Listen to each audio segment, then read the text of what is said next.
दोस्तों, मेरा नाम वर्षा है और मैं आप सभी का स्वागत करती हूँ ई विद्यार्थी के प्लेटफॉर्म पे। तो आइए चलिए शुरू करते हैं हमारा अगला टॉपिक, जिसका नाम है अशोक का धम्म। अब धम्म क्या है, किस प्रकार से धम्म बना और इसके अंदर कुछ नीतियां थी नहीं थी वो सब समझेंगे।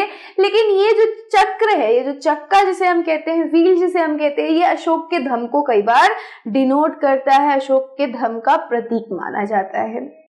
आगे देखते हैं। अशोक का धम्म सभी धर्मों का मिला जुला रूप था, जिसमें किसी देवी की, देवता की पूजा, धार्मिक रीति रिवाज या किसी कर्म कांड की आवश्यकता नहीं थी। तो इनका जो धम्म था वो एक्चुअल में एक धर्म था। धर्म जो है ये धर्म ही है, यानी कि जैसे आप धर्म मानते हो, जैसे आप हिंदू समाज से बिलोंग करते हो, आप अपना ये धर्म मानते हो कि मुझे भगवान की पूजा करनी है, भगवान में आस्था रखना है।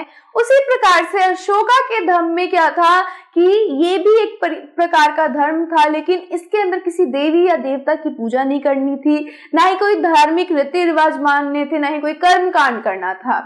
ये क्या था एक्चुअल में, हमारे जो अशोक थे वो एक्चुअल में बुद्ध से बहुत ही ज्यादा प्रेरित थे, उनके उपदेशों से प्रेरित थे, और इसी वजह से उन्होंने पूरा का पूरा एक धम्म बनाया जो कि सभी धर्मों की अच्छी बातों को मिला के बनाया गया था। ठीक है। अब उन्होंने अपने जो राज्य है उसमें बहुत सारी समस्याएं देखी, जिनके लिए उनमें संवेदना थी, उनको उन चीजों को देख के आहत पहुंच रहा था, कष्ट पहुंच रहा था, और उनको ऐसा लगा कि मेरा जो ये राज्य है वो उसी प्रकार से जिस प्रकार से बच्चे होते हैं, यानी कि उन्होंने ये माना कि मेरी जो प्रजा है वो मेरे बच्चे हैं और मैं इनका पिता हूं, और एक पिता होने के नाते मुझे इन्हें गाइड करना चाहिए, अच्छी बातें बतानी चाहिए।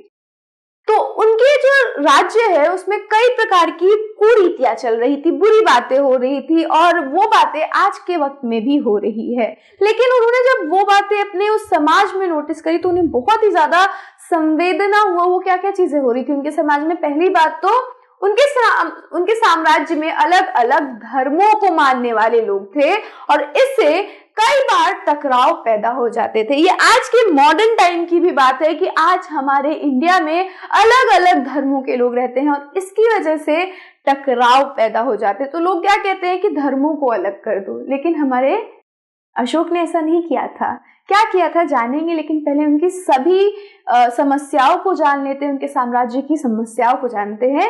दूसरी बात ये थी कि जानवरों की बलि चढ़ाई जाती थी, तो उनके साम्राज्य में जानवरों की बलि चढ़ाई जाती थी, और बुद्ध ने बहुत बार ये बात कहा था कि कभी भी हमें किसी जानवर को, किसी जंतु को कष्ट नहीं पहुंचाना चाहिए। और आपको मैंने अभी बताया कि हमारे अशोक बुद्ध की उपदेशों से प्रेरित थे, तो जानवरों की बलि को देख के वो बहुत आहत होते थे, परेशान होते थे। तीसरी बात ये होती थी कि दास और नौकरों के साथ क्रूर व्यवहार किया जाता था, बुरा व्यवहार किया जाता था, और इसके अलावा परिवार में पड़ोसियों के बीच भी झगड़े होते रहते हैं। तो ये आज भी हो रहे हैं हमारे परिवार में और हमारे पड़ोसियों के बीच झगड़े, और अशोक के वक्त आज से 2000 वर्ष पूर्व भी हमारे समाज के अंदर ऐसे झगड़े हो रहे थे। और इन्हीं चीजों को देख के हमारे अशोक ने धम्मा को बताया, धम्म बताया कि किस प्रकार से एक इंसान को अपने आप को कंडक्ट करना चाहिए, किस प्रकार के कार्य किसी भी इंसान को करना चाहिए। अशोक ने यह महसूस किया कि इन समस्याओं का निदान उनका कर्तव्य है। एक पिता की भांति उनका ये कर्तव्य है कि वो इन समस्याओं का हल निकाले, सॉल्यूशन निकाले।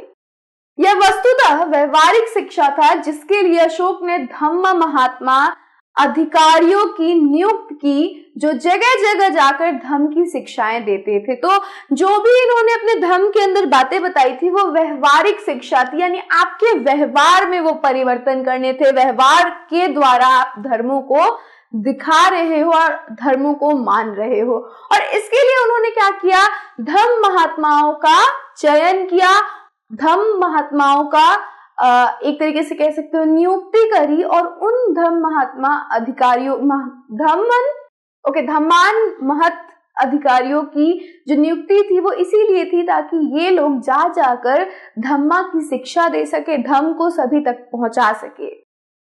अशोक ने अपने संदेश कई स्थानों पर शिलाओं और स्तंभों पर खुदवा दिए, यानी कि उन्होंने सभी के पढ़ने के लिए, सभी जो भी लोग पढ़ सकते थे और जिनको भी पढ़ना आता था वो इन शिलाओं से, इन पत्थरों के ऊपर लिखे हुए धम्म के नियमों को पढ़ सके, इन स्तंभों पे लिखे गए नियमों को पढ़ सके और लोगों को सुना सके और खुद भी इसका पालन कर सके। तो अशोक ने ये सारी चीजें करी ताकि उनका जो धम्म है उसके बारे में सभी को, जन समाज को पता चले।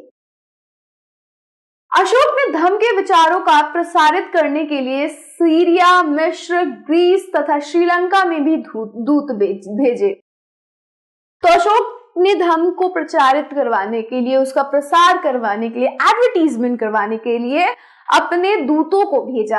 किन किन कंट्रीज में भेजा? सीरिया, मिस्र, ग्रीस तथा श्रीलंका। और यहाँ पे ये लोग दूत इनके धम्म के बारे में बताते थे, बुद्ध के उपदेशों को बताते थे और उनके उपदेशों के बारे में लोगों को सचेत करते थे और कहते थे किस प्रकार से एक इंसान अपनी बुराइयों के ऊपर विजय पा सकता है। उन्होंने सड़कें बनवाई, कुएं खुदवाए और विश्राम गृह बनवाए। इसके अतिरिक्त उन्होंने मनुष्यों व जानवरों की चिकित्सा का भी व्यवस्था किया। तो हमारे जो अशोक थे, क्योंकि अब वो क्या कर रहे थे, धम्म का प्रचार कर रहे थे, तो खुद भी तो उनको धम्म का पालन करना था। इसके लिए उन्होंने जनहित के लिए बहुत सारे कार्य किए, जैसे कि उन्होंने सड़कें बनवाई ताकि यातायात में सुगमता बनी रहे, कुएं खुदवाए ताकि प्यासे आराम से पानी पी सके, विश्राम घर बनाए, यात्री आके जहां ठहर सके, और साथ ही साथ चिकित्सालय भी बनवाए ताकि कोई भी इंसान, कोई भी जानवर की अगर तबीयत खराब हो जाए तो वो इन चिकित्सालयों में जाके अपना चिकित्सा करवा सके। तो ये सारी चीजें उन्होंने धम्म के ऊपर करी, धम्म को प्रचार और प्रसार करवाने के लिए की। और इस वजह से हमने देखा कि क्या क्या वजह थी जिसकी वजह से हमारे अशोक ने धम्म को बनाया। तो ये था हमारा अशोक का धम्म। अब अगले वीडियो में हम नेक्स्ट टॉपिक के साथ आपको मिलेंगे। Till then stay safe and keep learning with us. Bye.